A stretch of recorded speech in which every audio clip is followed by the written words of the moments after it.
¿Por qué hay unos sets de Lego que valen tanto y otros sets que valen tan poco? En comentarios muchas veces veo preguntas o reflexiones al respecto de por qué un set es más caro, por qué un set es más barato, que si la licencia, que sí, y quería hacer una pequeña pausa para tratar de reflexionar en qué es lo que influye a la hora de que un set tenga un precio o tenga otro. Que no es tan fácil como mucha gente se piensa o como mucha gente trata de hacer, de comparar, como el número de piezas y el precio por pieza. El precio por pieza es básicamente coger el precio de un set y dividirlo por el número de piezas. Y eso te da una horquilla que va entre entre 3 céntimos y 20, 30, 40 céntimos por pieza. Pero claro, esa métrica, esa medida, se deja fuera un montón de consideraciones. Desde ese punto de vista, el Mapamundi aquel de 10.000 piezas es el mejor set en relación calidad-precio que tiene Lego, porque son 10.000 piezas por, creo que eran 200 o 300 euros,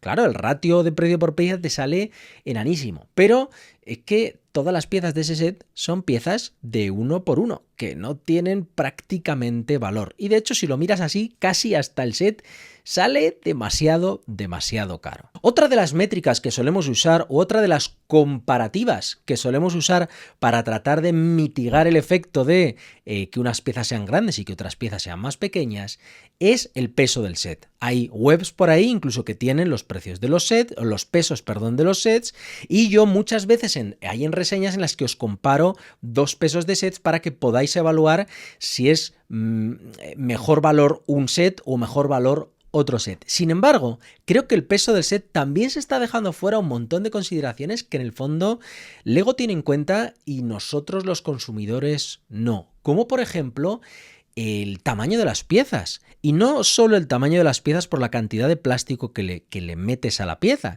sino por el mero hecho de fabricarlas. No es lo mismo fabricar una pieza de 1 por 1 que metes los moldes en las máquinas y te salen cientos de piezas por cada vez que la máquina funciona, a meter placas de 16 por 16 o placas de 64 por 64, placas de lo que sean, que se fabrican de una en una, de dos en dos. Es decir, no solo es el peso en plástico y el número de piezas que puedes fabricar, sino todos los costes fijos adicionales que haya fabricar una pieza. Coste humano, coste máquina, coste eléctrico, coste de chequeos, yo qué sé, todos los costes que van asociados a una pieza. Y en eso el tamaño de pieza también influye, pero hay otra cosa que en mi opinión o en mi experiencia parece que influye más, como es la especialización del molde que estás utilizando. Una pieza que se reutiliza entre todos los sets del año es una pieza que por economía de escala sale más barata, porque no es lo mismo que fabricar una pieza de 1 por 2 que va a haber 50 de media en cada set y lo vas a utilizar en 500 de los sets del año, que fabricar una pieza o un cristal o algo específico que solo va a tener un único set, como pueda ser Minas Tirith, que tengo ahí, no sé si tiene piezas exclusivas, pero seguro que alguna tiene, o una pieza que se va a utilizar solo cuando Lego haga coches de... Es decir, piezas mucho menos utilizables, que seguramente también tengan su coste de diseño adicional, que tengan su coste estructural, que tengan pues un montón de gastos asociados que hacen, pues eso, que ciertas piezas en ciertos sets no respondan a una relación tamaño, unidad, precio que te permita compararlas entre ellas. Pero es que ni siquiera nos podemos quedar ahí, porque el precio de un set no solo viene determinado por las piezas, el tipo de piezas y el número de piezas que tienen. También viene determinado por la cantidad de personas de diseño de Lego que tienen que intervenir. No es lo mismo un set que no lleva impresiones ni pegatinas que un set que lleva impresiones y pegatinas, porque a un set que no lleva impresiones y pegatinas no necesitas un diseñador gráfico que te haga el trabajo de diseño de las pegatinas o de las impresiones, mientras que de otra forma sí. No es lo mismo a que tengan minifiguras a que no tengan minifiguras, a que sean minifiguras reutilizadas o a que sean minifiguras nuevas, a que haya que hacer impresiones, a que no haya que hacer impresiones, a que hacer pegatinas, a que no haya que hacer pegatinas. Y aún voy un paso más allá, que es otro de los comentarios que se suele homogeneizar cuando hablamos del coste en Lego y que en realidad no es el único. ¿Cómo puede ser la licencia? Muchas veces decimos que un set es caro porque es de Star Wars y como tiene que pagar la licencia Star Wars hay que pagar un montón, o es de Marvel. Pero ahí fuera hay un montón de sets con licencias que no resultan tan caros como otros. Licencias como estoy pensando en el gato ahora de las K-Pop Demon Hunters, que tendrán que pagar a Sony, a Netflix, a quien sea que tengan que pagar los derechos, o Minas Tirith. Hay un montón de sets que pagan licencia y de los que en el fondo no somos conscientes que están pagando licencia. Posiblemente el tema de la licencia sea algo estándar en Lego. El Lego ya es una empresa suficientemente grande como para poder fijar un coste de licencia más o menos estándar. Entiendo que Disney tendrá más poder de negociación, habrá otras empresas con menos poder de negociación, pero tampoco creo que sea el único factor relevante. Y además, tenemos que tener en cuenta que, por lo que hemos podido escuchar en entrevistas con diseñadores de Lego, Lego no diseña los sets de manera individual. Es algo que desde la red de embajadores más o menos también se ve y parece que hay como packs de diseño. Es decir, toda la oleada de Lego Star Wars de agosto, imagínate, es que son 10 sets, Lego los diseña en paralelo.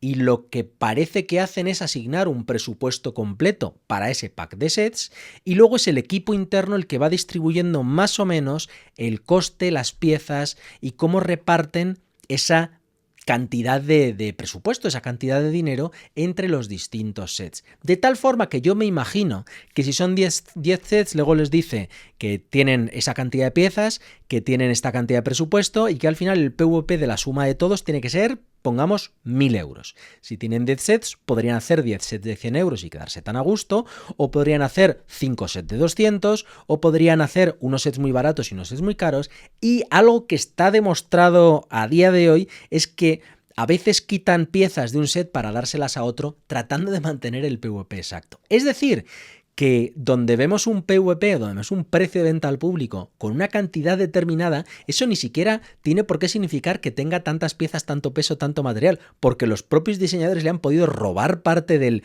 valor intrínseco que debería tener para dárselo a otro set y hacerlo que sobresalga por encima de la media. Y luego hay otros dos factores que solemos olvidar, o al menos hay uno que nos olvidamos y otro que no, como es el tema de ¿cuál es el público objetivo?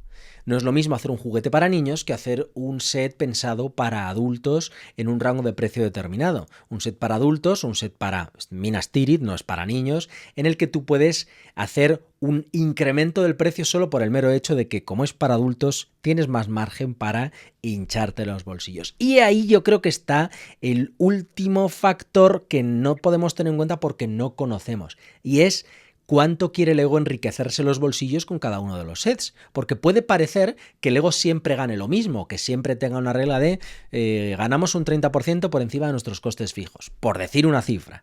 Pero yo creo que no es así. Yo creo que la propia Lego ya sabe en qué líneas y a qué públicos puede hincharles más el precio y por tanto ganar más, aunque sus costes sean menores. Y sí, eso explicaría por qué hay líneas como Star Wars o Marvel que quizá pagando la misma licencia que paga la Disney, que paga la línea de Disney, están mucho más hinchados de precio dando mucho menos. Porque Lego, que no es tonta, sabe que el fan de Star Wars, que el fan de Marvel, por gracia o por desgracia, es capaz de tragarse ciertas cosas que quizá en otra línea no podrían encajar. Lo que está claro es que no hay un factor único que determine que un set sea más caro que otro en igualdad de condiciones.